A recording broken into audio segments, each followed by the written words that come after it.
Our culture has become completely intolerant of anybody who claims a belief system where there is an absolute right and an absolute wrong. They are intolerant of anyone who stands to defend the biblical definition of marriage as the union of one man and one woman. They are intolerant of anyone who stands up to defend the most helpless among us.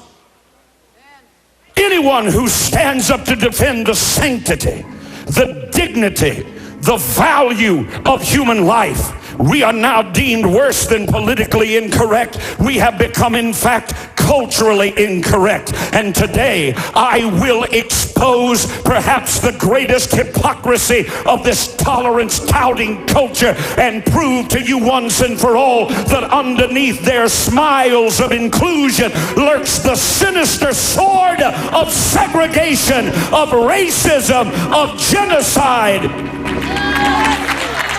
You heard me. Genocide in America. I'm going to shock you today. Nearly 25% of the entire black population in America has been aborted since 1973.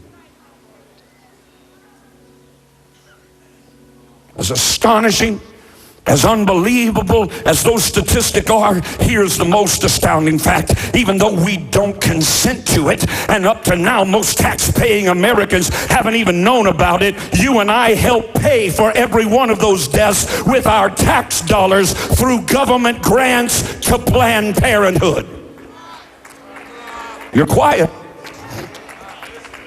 What would you think of any person who dared to publicly advocate eradicating an entire segment of our society? They'd be labeled racist, wouldn't they? They'd be labeled murderers, wouldn't they? At best, they'd be called Nazis, yet every American taxpayer is forced to contribute what collectively amounts to millions upon millions of dollars every year to an organization that is systematically eliminating African Americans from the societal fabric of our nation. Let me ask you a question. Where is the outrage? I call on every one of you today to fall on your face, to get on your face before God and join me in crying out to God for mercy for the shedding of innocent blood. People matter. People matter regardless of the color of their skin. People matter more than anything else. That's been a fundamental principle of our democracy since its founding. Hopefully, after 230 years of American history, we realize that this principle was imperfectly applied in our nation, especially when it came to African Americans. I'm not getting shouted down now. All men are created equal, but you couldn't vote.